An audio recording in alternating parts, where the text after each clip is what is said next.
Pauline Luna at Vic Soto tuwang-tuwa sa bunso na si Baby Mochi. Oh, sarap.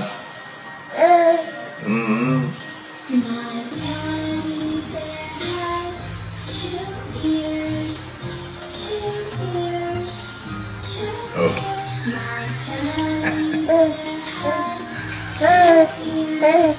Yung ngipin?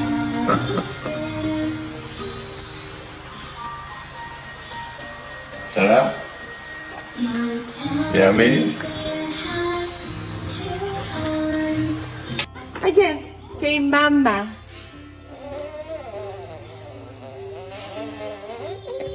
Mama.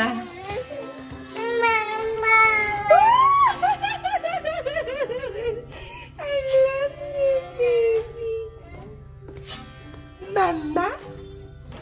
Hindi na talaga mapipigilan ang paglaki at pagiging adorable ni Baby Mochi. Sa mga larawan at videos nga na shinare ng kanyang mommy Pauline sa Instagram nito ay makikita nating kinagigiliwan na siya dahil malapit na itong magsalita. Sa isang video nga ay makikita nating pinapatikim ito ni Vic Soto ng pagkain habang nagvideo si Pauline Luna.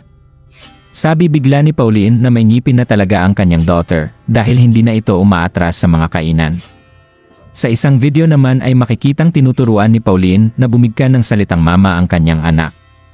Agad naman na marahang nagsalita si Baby Mochi ng mama at walang paglagyan ang tuwa ni Pauline.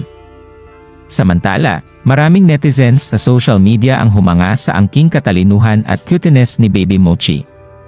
Ayon sa mga ito ay masarap itong halikan at nakakagigil nga ang mga pisngi ng bata.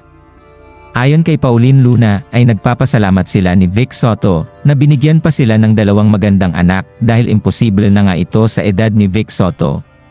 Kaya hindi nila nakakalimutan na magpunta sa simbahan para sa biyayang natanggap. Anong masasabi niyo sa balitang ito? Comment down below. Maraming salamat sa panonood at huwag kalimutang mag-subscribe for more videos.